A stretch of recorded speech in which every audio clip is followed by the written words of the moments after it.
is when the life of the mother is in danger.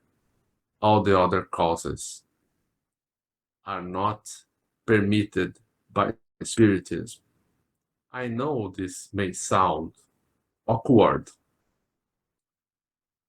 uh, where to places where there is this liberty, because we women always are are to say that it's their body are theirs, but we have free will to decide whether this child might live or not.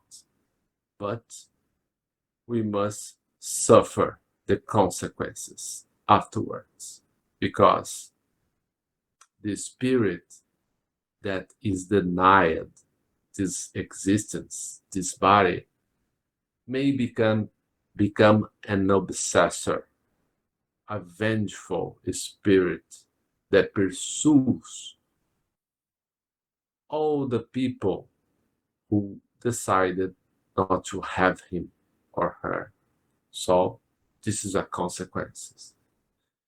And um, a lot of people who proceed to abortion suffers from severe depression afterwards, and some commit suicide because of this. If a person have done an abortion, I have done myself an abortion, unfortunately.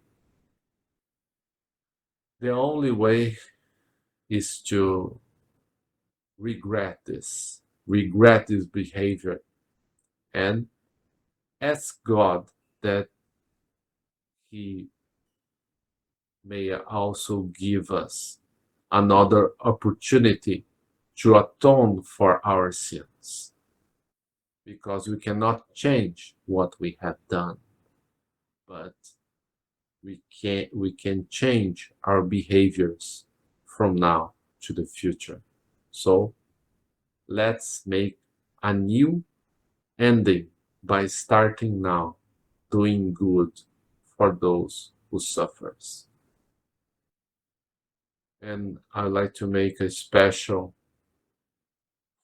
prayer for Harrison Campos, who is suffering from anger. He is not well. I'd like to ask Jesus to make him feel better, because we know all the things that happen to us have a motive. If we are suffering effects, it's because there were causes that by the behaviors we performed yesterday, and so on. Because God is all good, love, and perfect. He does not make mistakes. So if we are suffering, it's because we have made terrible things. But we can make a choice whether we suffer or whether we pay our sins by doing good deeds. This is what I want to ask you, you all that are hearing me. Try to do good things for others with no recompense. That's the way to undo all the bad things that we done in the past, and I include myself in this. Thank you all for tuning in, for listening. I'm gonna ask my dear friend Rosangela for a final prayer. Thank you. We thank the good spirits who have come to communicate with us and ask them to help us put in practice the instruction they have given us. We also hope they will ensure that truth unfolds as at the end of the session is fortified in the practice of good and love for our neighbor. We also wish these lessons may be useful for the suffering, ignorance, or vicious spirits who were able to attend this meeting and for whom we implore the mercy of God. God bless you all. Thank you, Rosangela. Thank you, Rosalie. Thank you. Good night. Good night.